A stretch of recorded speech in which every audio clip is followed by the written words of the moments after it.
जैसलमेर की बात करने जा रहे हैं। दोस्तों अगर आप जैसलमेर जाने का प्लान बना रहे हैं तो ये वीडियो आपके लिए काफी यूजफुल है, क्योंकि आज की वीडियो में मैं आप लोगों को बताने वाला हूं हमको जैसलमेर कैसे पहुंचना है, जैसलमेर में हम कहां रुकें, जैसलमेर में हमको कितने दिन का ट्रिप बनाना चाहिए और जैसलमेर में हमको कब आना चाहिए, जैसलमेर में हम गाड़ी हायर करके घूमें या फिर हम वहां के ऑटो टैक्सी के द्वारा घूमें, जैसलमेर में हमको भोजन की क्या व्यवस्था है, जैसलमेर में हमको किन किन स्थान पर जाना चाहिए और अंत में ये भी जानेंगे कि जैसलमेर यात्रा के लिए हमको एक व्यक्ति का खर्चा कितना लग जाएगा। तो दोस्तों बने रहिए मेरे वीडियो में, एक एक करके सारी पॉइंट को हम विस्तार पूर्वक समझते हैं, जिससे आपको जैसलमेर यात्रा के लिए काफी सहूलियत मिले और आपका बजट भी कम आए।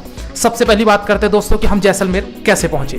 दोस्तों जैसलमेर पहुंचने के लिए आपके पास 3 विकल्प है। पहला ऑप्शन तो है बाई ट्रेन का। अगर आप ट्रेन से आना चाहते हैं तो जो नियरेस्ट स्टेशन है वो है आपका जैसलमेर। लॉन्ग डिस्टेंस की ट्रेनें आपको जैसलमेर तक डायरेक्टली मिल सकती है। और दूसरे ऑप्शन की अगर मैं बात करूं तो वो है आपका फ्लाइट का। अगर आपका माध्यम दोस्तों फ्लाइट है तो आप आ सकते हैं जैसलमेर के एयरपोर्ट और वहां से आप ऑटो के द्वारा जैसलमेर सिटी पहुंच सकते हैं। और तीसरा ऑप्शन दोस्तों वो है आपका बाई बस। दोस्तों आपको बस कनेक्टिविटी भी मिल जाएगी। एमपी, गुजरात, दिल्ली से आपको डायरेक्ट बस फैसिलिटी मिल जाएगी, चाहे वो प्राइवेट हो चाहे वो गवर्नमेंट की बसेस हो, तो आप बस के द्वारा भी जैसलमेर पहुंच सकते हैं।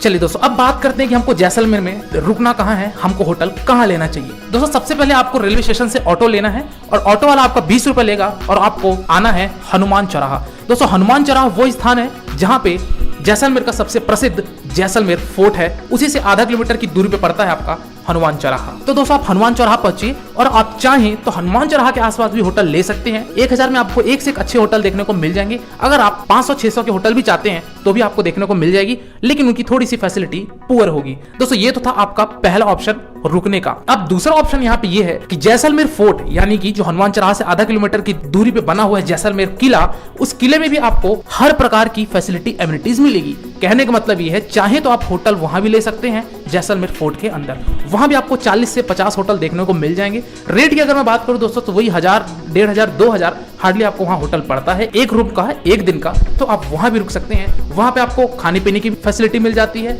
वहां पे आपको शॉपिंग की फैसिलिटी मिल जाती है। ये सारी चीजें उस किले के अंदर ही आपको मिल जाएगी। तो चाहे तो आप जैसलमेर फोर्ट के अंदर भी होटल ले सकते हैं, अन्यथा आप चाहे तो हनुमान चौराहा के आसपास ले सकते हैं। चलिए दोस्तों इसी के साथ साथ हम बात कर लेते हैं कि हमको खाने पीने का क्या कॉस्ट पड़ जाएगा और हमको कहाँ खाना चाहिए। दोस्तों जैसा कि मैंने आपको बताया कि आपको किले के अंदर रेस्टोरेंट भी देखने को मिलेंगे, तो आप वहां का अपना फूड का ऑप्शन चुन सकते हैं। यहाँ पे आपको 100 रुपए, 150 रुपए पर पर्सन के हिसाब से आपको खाना पड़ जाएगा, तो आप वहां भी ले सकते हैं। अदरवाइज आप चाहें तो हनुमान चौराहा के आसपास यानी कि जैसलमेर के मेन सिटी में भी आप अपने खाने पीने की व्यवस्था कर सकते हैं। चलिए दोस्तों अब बात करते हैं दोस्तों कि हमको जैसलमेर में कितने दिन का स्टे बनाना चाहिए। दोस्तों बेसिकली जैसलमेर आपके लिए 2 से 2.5 दिन पर्याप्त है पूरे जैसलमेर को घूमने के लिए, लेकिन आप चाहें तो 3 दिन भी स्टे कर सकते हैं। लेकिन मैं ये कहूंगा कि आप 2 दिन का स्टे बनाइए और आप तीसरे दिन अपनी वापसी ले लीजिए आप अपने शहरों के लिए। चलिए दोस्तों अब बात करते हैं कि हमको जैसलमेर में डे नंबर 1 पे और क्या क्या चीजें घूमनी है। तो दोस्तों आप जैसलमेर फोर्ट के अंदर आप वहाँ शॉपिंग कर सकते हैं। वहाँ पे एक जैन मंदिर है तो जैन मंदिर भी जा सकते हैं। इस मंदिर की जो क्लोजिंग टाइम है वो दोपहर के 1 बजे है,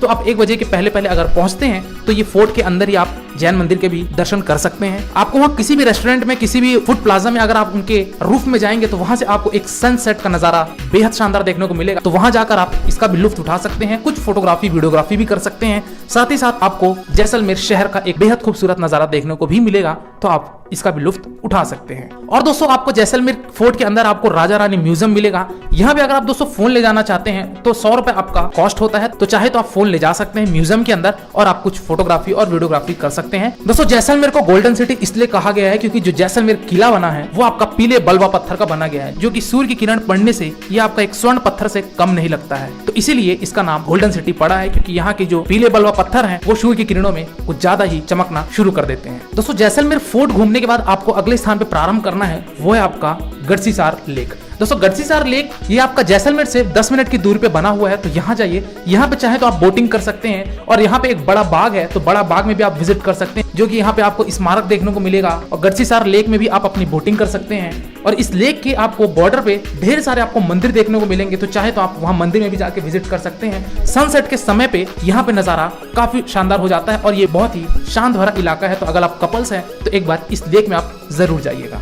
चलिए दोस्तों अगले स्थान पे जो आपको जाना है दोस्तों वो है आपका पटवों की हवेली। यहाँ भी दोस्तों आपको एक पीले वलवा पत्थर से बना हुआ ये हवेली देखने को मिलेगी। दोस्तों इस पटवों की हवेली में टोटल 5 बड़े बड़े हवेली और बनाई गई है, तो आप यहाँ भी जाइए, यहाँ के दृश्य देखिए और यहाँ भी आप कुछ समय व्यतीत करके फोटोग्राफी वीडियोग्राफी अवश्य करिए। दोस्तों जैसलमेर सिटी से 10 किलोमीटर की दूरी पे बना हुआ है एक जैसलमेर वार मेमोरियल। दोस्तों 1965 में इंडिया पाकिस्तान के युद्ध के स्वर्ण जयंती पर यह वार मेमोरियल बनाया गया था, जो कि यहाँ पर आपको वार में इस्तेमाल हुए आपको यहाँ पे हथियार देखने को मिलेगा, कुछ यहाँ पे आपको फ्लाइट भी देखने को मिलेगी। तो इस म्यूजियम में आप एक बार जरूर विजिट करिएगा, जो कि जैसलमेर से 10 किलोमीटर की दूरी पे बना हुआ है। तो दोस्तों ये था आपका डे नंबर 1। शाम को आइए आप अपने होटल पे अपना ठहराव कीजिए और अगली सुबह आपको जाना है सैम विलेज। दोस्तों सैम विलेज दूसरा बड़ा स्थान है जैसलमेर का, जो कि आपको जाना अति आवश्यक है। दोस्तों सैम विलेज में आपको वहां पे रुकना है सैम सैंड ड्यून्स में, यानी कि वहां पे आपको डेजर्ट पे आपको वहां पे हट मिलेगा, जिसको कहा जाता है डेजर्ट हाउस। तो उस डेजर्ट हाउस में आपको रुकना है। जैसलमेर से ये 40 किलोमीटर की दूरी पे ये सैम डेजर्ट बना हुआ है। अब यहाँ पे बात करते हैं कि हमको ये 40 किलोमीटर की यात्रा तय करने के लिए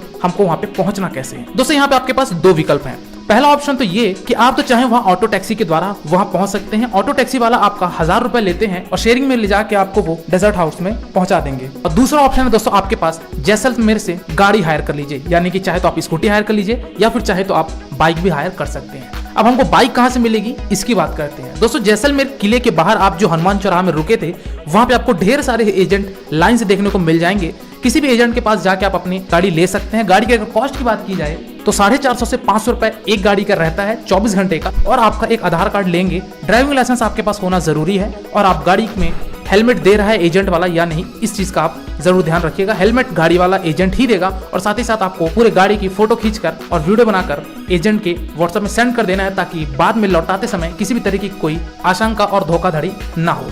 तो दोस्तों आप वहाँ गाड़ी भी ले सकते हैं, और मैं रिकमेंड यही करूंगा दोस्तों कि आप स्कूटी ले लीजिए या फिर आप बाइक हायर करके वहाँ जा सकते हैं। अब दोस्तों हमको डेजर्ट हाउस में एक दिन स्टे करना है। अब यहाँ पे स्टे करने की क्या क्या फैसिलिटी है और क्या क्या चीज हमको यहाँ पे करनी है, अब इसकी बात करते हैं। दोस्तों 40 किलोमीटर की यात्रा तय करने के बाद आप पहुंचेंगे सैम विलेज, यानी कि सैम गांव में पहुंचेंगे। अब यहाँ पे आपको ढेर सारे डेजर्ट हाउस देखने को मिलेंगे, तो आप किसी में भी रुक सकते हैं। हर डेजर्ट हाउस का कॉस्ट ऊपर नीचे होता है, तो आप जो सस्ते डेजर्ट हाउस होंगे वहां आप जा सकते हैं। यहाँ पे एक दिन का जो कॉस्ट होता है 2 पर्सन के लिए, वो लोग 3000 से 4000 रुपए चार्ज करते हैं। रेट ज्यादा लगा, लेकिन अब मैं ये बताता हूँ कि इस 3000 से 4000 में क्या क्या फैसिलिटी दी जाती है। सबसे पहली बात तो ये कि जो डेजर्ट हाउस है वो आपका जैसलमेर के डेजर्ट पे एक हट बना हुआ है, जो कि एक शानदार अनुभव आपको मिलेगा। दूसरी चीज यहाँ पे आपको देते हैं ब्रेकफास्ट, लंच, और साथ ही साथ आपको रात के समय पे यहाँ पे होता है राजस्थानी कल्चर एक्टिविटीज, जो कि आपको जिस भी आप डेजर्ट हाउस में रुकेंगे उस डेजर्ट हाउस के बीचों बीच में रात में राजस्थानी कल्चर एक्टिविटीज होती है, जिसमें डांस होता है और भी अलग अलग प्रकार के वहाँ एक्टिविटीज को दिखाया जाता है। जब रात में आप इस शो में बैठेंगे तो आपको चाय और नाश्ते की भी व्यवस्था दी जाती है। प्लस आप वहाँ पे कैमल राइडिंग करेंगे, क्योंकि भाई डेजर्ट है तो कैमल राइडिंग आप जरूर करेंगे। तो कैमल सफारी का भी कॉस्ट इसी में इंक्लूड रहता है। ये सारे कॉस्ट को मिला के जो होता है एक दिन का कॉस्ट, वो आपका 3000 से 4000 रुपए लिया जाता है, जो कि 2 पर्सन के लिए होता है। तो अगर आप 4 पर्सन हैं तो आप 4 पर्सन के हिसाब से भी टेंट ले सकते हैं। उसका कॉस्ट थोड़ा ज्यादा होगा, हो सकता है 7000 या 8000 हो। तो इस हिसाब से आप अपनी डेजर्ट हाउस में रुकने की व्यवस्था कर सकते हैं और ये चीज आपको मिलेगी। दोस्तों डेजर्ट हाउस में पहुंचने के बाद आपको वहां चले जाना है थार डेजर्ट। थार डेजर्ट में आप जीप सफारी भी कर सकते हैं, यानी कि जीप के द्वारा राइडिंग कर सकते हैं। कॉस्ट की अगर यहाँ पे बात करो दोस्तों तो आपका 500 से 600 रुपए लेते हैं, और कम से कम 25 से 30 मिनट का ये राइडिंग करवाएंगे, जो कि बहुत ही शानदार अनुभव आपको मिलेगा। एक अलग ही मजा वहाँ पे आने वाला है। तो दोस्तों आप ये थार सफारी भी कर सकते हैं। ये थार सफारी का कॉस्ट कुछ डेजर्ट हाउस वाले देते हैं उस पैकेज में, जो कि आपका 500 से 600 रुपए और ज्यादा बढ़ जाता है। तो आप जब भी डेजर्ट हाउस लें तो एक बार उनसे जरूर पूछ लीजिएगा कि हमको इस पैकेज में वो दे क्या क्या रहे हैं, कैमल सफारी दे रहे हैं या थार सफारी दे रहे हैं या नहीं दे रहे हैं। ये चीज का आप पहले ही सुनिश्चित कर लीजिएगा डेजर्ट हाउस के द्वारा। तो दोस्तों उस दिन आपको रात में स्टे करना है, वहां पे आपको नाइट कल्चर शो में शामिल होना है, और अगली सुबह आपको आना है कुलधारा। दोस्तों कुलधारा जैसलमेर से 25 किलोमीटर की दूरी पे बना है, और ये वो गाँव है जो कि वर्षों पुराना एक ही रात में खाली हो चुका था। हालांकि इसको घोस्ट सिटी कहा जाता है, भूतिया घोषित कर दिया गया है, पर अभी तक किसी भी तरह की कोई वैज्ञानिक सोर्स के आधार पे इसकी पुष्टि नहीं हो पाई है। तो दोस्तों आप कुलधारा जाइए। कुलधारा में आपको 200 वर्ष पुराने मिट्टी के घर देखने को मिलेंगे। वहाँ पे कुछ एंट्री फीस ली जाती है 15 से 20 रुपए, तो आप एंट्री फीस देकर कुलधारा गाँव घूम सकते हैं। 1 से 1.5 घंटे आपको लगेंगे कुलधारा में विजिट करने के लिए, तो वहाँ विजिट करिए और आप तीसरे दिन अपनी जैसलमेर की तरफ रवानगी लीजिए। वहाँ पे एजेंट को गाड़ी लौटा दीजिए, कुछ डिपॉजिट लिए रहते हैं तो वो डिपॉजिट अपना वापस ले लीजिए, और आप अपनी यात्रा रवानगी ले लीजिए अपने अपने शहरों के लिए। चलिए दोस्तों अब बात करते हैं हमको जैसलमेर आना कब चाहिए। दोस्तों आप समर के समय पे तो जैसलमेर बिल्कुल मत आइए। जैसलमेर क्या, राजस्थान के किसी भी सिटी में आप गर्मी के समय मत विजिट करिए, क्योंकि बहुत ज्यादा वहाँ गर्मी होती है, जो कि आपको तो पता ही है। तो जो सबसे बेस्ट टाइम है वो है आपका नवंबर से लेके फरवरी तक का। तो आप इस बीच में जैसलमेर जा सकते हैं। कुछ टूरिस्ट आपके जोधपुर, उदयपुर, जयपुर, अजमेर, पुष्कर, ये सारी चीज भी घूमते हैं। तो मैं आने वाले समय पे एक एक करके राजस्थान की सीरीज मेरे चैनल पे आते रहेगी। तो आप मेरे चैनल को अभी से सब्सक्राइब कर लीजिए। और मैंने पुष्कर की वीडियो ऑलरेडी बना दी है, तो अगर आपने नहीं देखा है तो आई बटन पे और आपके डिस्क्रिप्शन पे पुष्कर की लिंक है, तो आप वहां जाके पुष्कर की वीडियो मेरी देख सकते हैं। चलिए दोस्तों, लास्ट बात करते हैं कि हमको जैसलमेर यात्रा का कुल खर्चा कितना लग जाएगा प्रति व्यक्ति।